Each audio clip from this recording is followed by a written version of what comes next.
doing cat Bogie and reaction arm oil. Let's get set up. Alright, this is how I like to do it. Pull it ahead on those blocks till it's right there. Pick the back blocks up tight and back the track on. Alright, that's perfect. Step on your track, twist all your drain plugs to the bottom.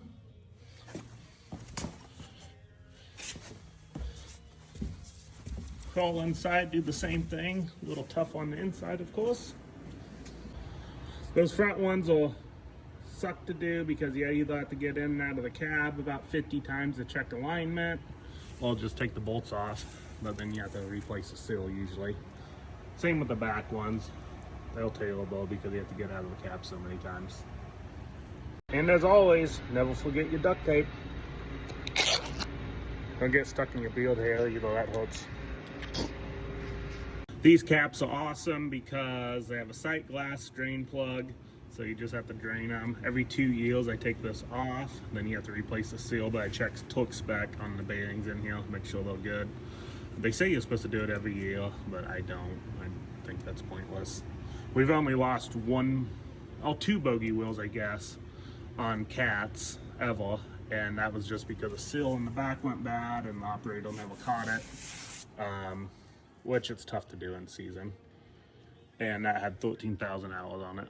This is the kind of oil we use. Had really good luck with it.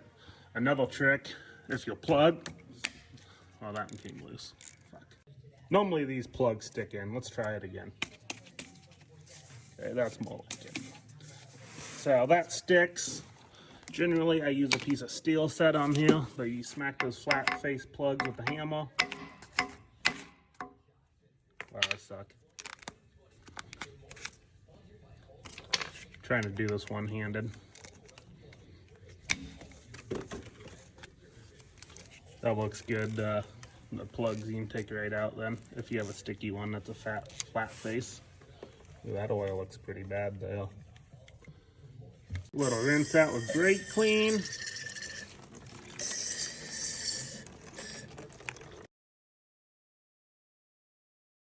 Make sure when you fill these up, you always come back and check them because they always settle down. All right, just go to another side, start draining them, come back here, check them like twice, then put the plugs in, good to go. Okay, getting more creative here. Let's try this again. I just have a piece of random steel. Give it 2 pretty good smacks. It's really important on the back reaction arm ones because the plugs are way smaller.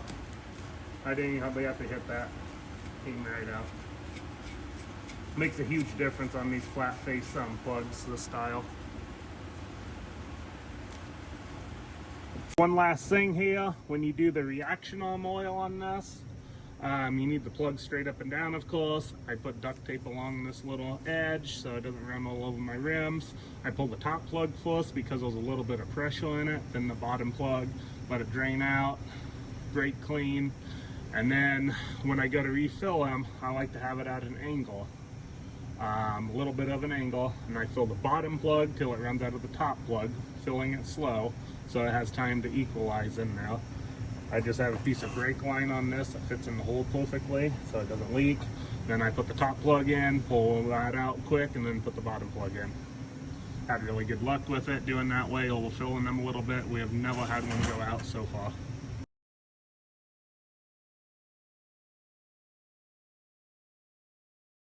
Woohoo, check this out. Out of 12 wheels, so I put this one up on blocks, I got one with the plug actually at the bottom. These big cats actually have the clear caps, which is really nice because you always know your oil level just walking by. Super easy to see.